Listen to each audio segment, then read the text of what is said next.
Programa Palavra Espírita. Apoio Cultural. Sociedade Espírita Estudo e Caridade Lar de Joaquina. Odontologia Lauda. O implante que se transforma em sorriso. Goods e Cook Casa Criativa. Agora juntas para lhe surpreender ainda mais. Sociedade Espírita Luz e Caridade. Estamos iniciando pela TV Santa Maria, canal 19 da NET, mais um programa Palavra Espírita. Hoje em um novo ambiente, em um novo cenário. Agradecendo, logicamente, ao pessoal da TV que nos proporcionou isso aí e agradecendo, logicamente, aos nossos apoiadores culturais, Sociedade Espírita Estudo e Caridade Lar de Joaquina, Odontologia Lauda, o implante que se transforma em sorriso, Goods e Cook Casa Criativa, agora juntas para lhe surpreender ainda mais, e Sociedade Espírita Luz e Caridade, situada na rua João Schwetz, 181, no bairro Rossato, aqui em Santa Maria. Eu inicio fazendo uma pergunta para você, se você que já passou da adolescência há mais tempo, quantas vezes você já ouviu alguém dizer, não faz isso que Deus castiga?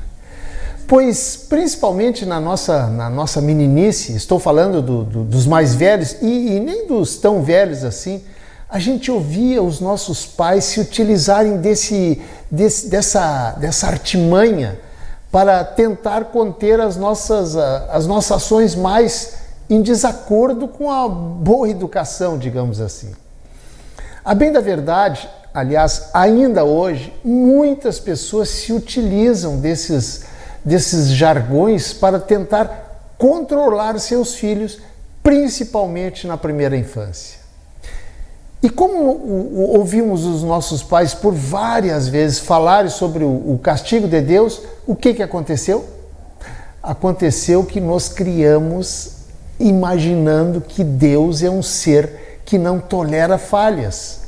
E que se não castiga hoje, castiga amanhã, ou seja, mais cedo ou mais tarde, ele nos coloca, como se dizia antigamente, o dedo na moleira. E infelizmente até hoje isso acontece. É bom que se diga, porém, que o temor a Deus não foi característica somente dos pais de antigamente, e de alguns, inclusive, de hoje, mas também uma estratégia, eu diria até, perversa, utilizada pelas antigas religiões em tempos não muito distantes até, para constranger e amedrontar os fiéis, no sentido de, sob a custódia do medo, sugar-lhes informações e bens materiais, e com isso manter-se no poder acima até mesmo do poder político exercido pelos reis e pelos imperadores através dos séculos. Antigamente, essa forma de mostrar Deus era muito usada pelos ditos representantes de Deus na Terra de forma aberta, explícita e direta. Realmente acreditava-se piamente que esses homens, esses representantes de Deus, não só eram eles os representantes de Deus na Terra, como acreditava-se também que eles tinham o poder de salvar ou condenar pessoas ao fogo eterno do inferno. Na verdade, esse temor a Deus vem desde os tempos, muito antes até dessas pessoas, desde os tempos de Abraão, Moisés e outras figuras bíblicas. Aliás, quem lê a Bíblia vai encontrar no Antigo Testamento várias passagens que levam o leitor mais influenciável a acreditar que Deus realmente é um ser vaidoso e sem muita paciência no trato com os homens. Tais são as crueldades e atrocidades que aquele Deus cometia em nome de quê? Da justiça. Para exemplificar e você entender o que eu quero dizer, vou citar 3 passagens bíblicas do Antigo Testamento. Aliás, poderia citar outras tantas, mas vou ficar nestas 3, para que você avalie como agia aquele Deus do Antigo Testamento. Em Deuteronômio, essa é a palavra, capítulo 25, versículo 10, Deus determina que se o homem morrer e não deixar descendentes, o seu irmão será obrigado a desposar a viúva. Caso, porém, ele se recuse por um motivo ou por outro, a sua sorte será decidida pelos anciãos. Se, porém, na Assembleia dos Anciãos, ele insistir em não cumprir a lei, a viúva terá o direito de cuspir no seu rosto e tirar-lhes as sandálias. E mais, seu lar passará a ser conhecido, ele e sua família, como a família do descalçado. Mas tem mais, ainda em Deuteronômio, capítulo 23, versículo 11 e 12, conta que 2 homens brigavam entre si. Quando, de repente, a mulher de um deles entra na briga e, de forma leviana, segura a genitália do adversário do seu marido. Caso digno, aliás, de ser levado à justiça de Deus, claro. E sabe qual foi a decisão do Criador? Sim, porque naquela época o Deus conversava de viva voz com os seus escolhidos. Repetindo, qual foi a decisão para o caso, mais exatamente para a mulher? Que lhe fossem cortadas as mãos. Tem outra passagem ainda contida em Reis, lá no Antigo Testamento, capítulo 2, versículo 23 e 25, acontecida com Eliseu, o sucessor do profeta Elias. Conta que estava ele, o profeta Eliseu, a caminho de uma cidade chamada Betel, que era uma cidade situada ao norte de Jerusalém, quando algumas crianças apareceram no seu caminho e começaram a zombar da calvície dele, chamando-o de careca. O profeta, sentindo-se ofendido, amaldiçoou aquelas crianças em nome do Senhor, que imediatamente providenciou para que 2 ursas saíssem do bosque e despedaçassem 42 daqueles pequenos. Impressionante, pois é, mas está lá na Bíblia. Basta ler para constatar, pois esse temor a Deus foi se solidificando ao longo dos tempos e teve o seu ápice na Idade Média, quando surgiu a Santa Inquisição. Em nome de quem? De Deus, claro. Aliás, Santa Inquisição, que de santa, na verdade, não teve absolutamente nada. Foi isto sim um movimento sanguinário de fanáticos religiosos em nome de uma religião e em nome de Deus, que ceifou milhares e milhares de gente inocente. Mas, em se tratando de alguns séculos atrás, vamos dar esse desconto. Afinal, o pessoal daquela época não tinha o discernimento que temos hoje, homens e mulheres do século XXI. Mas vamos considerar assim, esse desconto, visto que as pessoas, como eu disse, daquela época não são como hoje. Mas e nos dias atuais, em que o mundo se transformou paralelamente à evolução da ciência e das grandes descobertas? Você acha que acabou o temor a Deus? Se você pensa assim, que acabou, que neste mundo moderno da instantaneidade não existem mais pessoas com medo dele, o medo de Deus, bem entendido, enganou-se redondamente, pois incrivelmente, ainda hoje, acredite se quiser, em pleno século XXI, não só existem pessoas que temem a Deus, como, infelizmente, religião que pregam o temor a Ele. Inacreditável, mas é verdade. Até parece que vivemos no século XVI, no século XVII, XVIII, quando as religiões se impunham pelo medo, infligindo em seus seguidores não só o temor a Deus, como também o temor do inferno e suas penas eternas. E a explicação para isso é simples. passa pelo crescimento das religiões bíblicas, que dão extrema importância à primeira metade da Bíblia, onde se encontra exatamente o Antigo Testamento. E o Deus Jeová, com todo o seu mau humor e o seu senso de justiça, que envergonharia hoje qualquer governante bem intencionado. Essas religiões priorizam e continuam priorizando ainda hoje esse Deus, pois dessa forma aprisionam pelo medo os seus seguidores e os aprisionando se tornam eles presas fáceis para manipulá-los ao seu bel prazer. Mas aí eu pergunto, dominá-los para quê?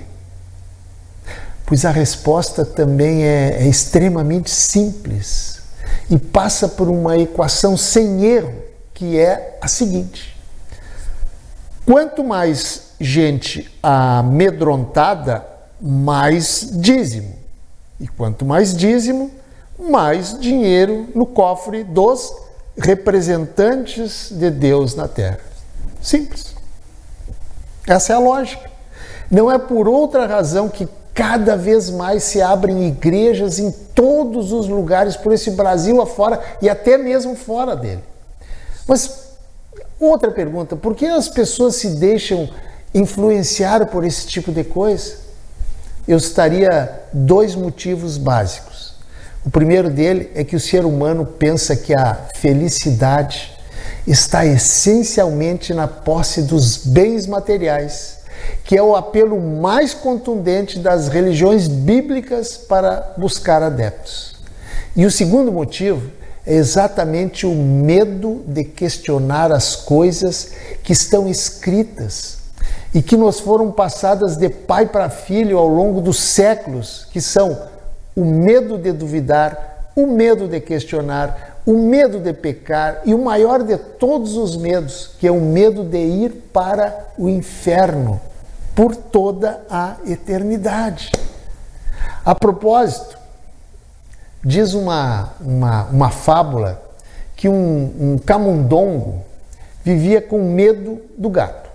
Aí chegou um mágico, teve pena dele e transformou esse camundongo em um gato. Mas aí ele ficou com medo do cachorro. Por isso o mágico o transformou em uma pantera.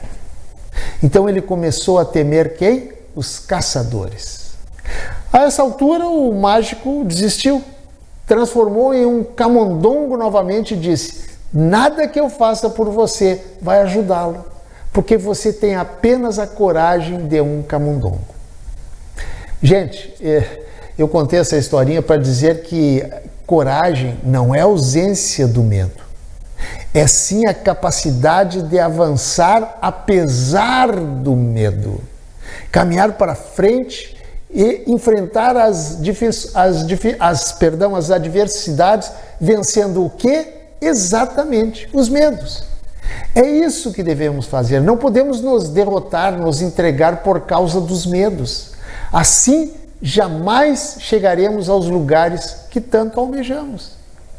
Pois em algumas religiões, infelizmente, mesmo sem perceber, o homem é levado a comportar-se como o camundongo da fábula, ou seja, a ter medo de contestar, medo de duvidar, de questionar, sob pena de ver a sua alma condenada ao fogo do inferno, ou, no mínimo, ser expulso da igreja, porque ousou perguntar, ousou duvidar, ousou, enfim, questionar. O século XXI é o século do questionamento, como eu já disse antes, do debate, da argumentação, e não da passividade e da submissão. E é exatamente a passividade e a submissão que travam o homem e o deixam um ser com medo. E disso se aproveitam os espertos para extorquir desse homem amedrontado tudo o que lhes interessa. E de todos os medos, o mais ridículo, o mais inaceitável é exatamente o medo de Deus. Se por um momento pararmos para fazer uma análise racional Desprovida de paixões ideológicas e religiosas, chegaremos à conclusão que poderemos ter medo de tudo o que existe, desde até de uma inofensiva lagartixa até o mais temível dos predadores, mas nunca, em hipótese alguma, medo de Deus, pois Ele é o símbolo infinito do bem-querer, da compreensão, do amor e do perdão. Se Ele é tudo isso, como se ter medo dele? Você não acha que isso é uma incoerência? Não pense no Deus lá do Velho Testamento, esqueça esse Deus. Pense no Deus trazido por Jesus, o Deus de bondade, o Deus que ama, até mesmo aqueles que não acreditam nele. Não se deixe dominar pelo medo. Liberte-se das verdades seculares que foram passadas de geração em geração através dos séculos até os nossos dias por puro interesse das minorias dominantes. Pare, pense, raciocine. Se Deus proveu o homem com a capacidade de raciocinar e tirar conclusões lógicas, então se utilize dessa prerrogativa, abuse desse privilégio, liberte-se de, da mesmice. Não tenha medo de questionar, de perguntar e até mesmo de duvidar daquilo que você não acha razoável e que vai contra a lógica da sua razão. Não se preocupe, pode ficar tranquilo, você não vai para o inferno. Até porque o inferno é uma outra invenção do homem para amedrontar quem? O próprio homem. Não creio, francamente, que você acredite nisso e nem em outras lendas milenares que até hoje, em pleno século XXI da internet e da instantaneidade, insistem em ensinar para as nossas crianças. Pense, raciocine só um pouco e você chegará à conclusão de que é impossível aceitar que tantas atitudes, eu diria estúpidas, disparates e crueldades tenham sido cometidas pelo Criador do Universo. Você não acha que isso tem lógica? Claro que não. Então por que temer a Deus? Podemos ter medo de quem quer que seja, menos de Deus. Outra coisa que precisamos aprender é encarar o Velho Testamento da Bíblia como uma coleção de lendas e histórias que retratam com muita fantasia as tradições e os costumes dos primeiros povos judeus que habitaram o planeta. Nada mais do que isso. Se você não encarar o Velho Testamento assim, ficará difícil entender como que, de repente, aquele Deus vingativo, rancoroso e vaidoso, como que num passe de mágica tenha se transformado em um ser amorável, compreensivo e incomensuravelmente justo e bondoso a partir da vinda de Jesus. Por isso que se o Deus que conhecemos hoje é esse trazido por Jesus, por que temer esse Deus? Pense nisso. E mais, aproveite e estimule essa capacidade que o Criador lhe deu de poder separar o lógico do absurdo. Mas só uma dica: pense com a razão e não com o coração e a emoção. Agindo assim, você terá amplas possibilidades de perceber que Deus não tem nada a ver com esse velhinho sisudo de barbas brancas e sempre com aquela cara de aborrecido e mal-humorado. Aliás, se ele fosse assim, aí sim você teria sobradas razões para ter medo dele. Mas, se apesar de todos esses argumentos, e já me encaminhando para o final, você continuar achando que Deus castiga, eu muito respeitosamente pergunto: será que já não é chegada a hora de você dar uma chacoalhada na sua maneira de pensar? Aliás, pode ser que não seja uma verdade comprovada, mas a grande chance da nossa cabeça ser arredondada exatamente para permitir o pensamento mudar de direção. Pense nisso. Muito obrigado, um abraço e até o nosso próximo encontro. Tchau. Programa Palavra Espírita. Apoio Cultural. Sociedade Espírita Estudo e Caridade Lar de Joaquina. Odontologia Lauda. O implante que se transforma em sorriso. Goods e Cook Casa Criativa. Agora juntas para lhe surpreender ainda mais. Sociedade Espírita Luz e Caridade.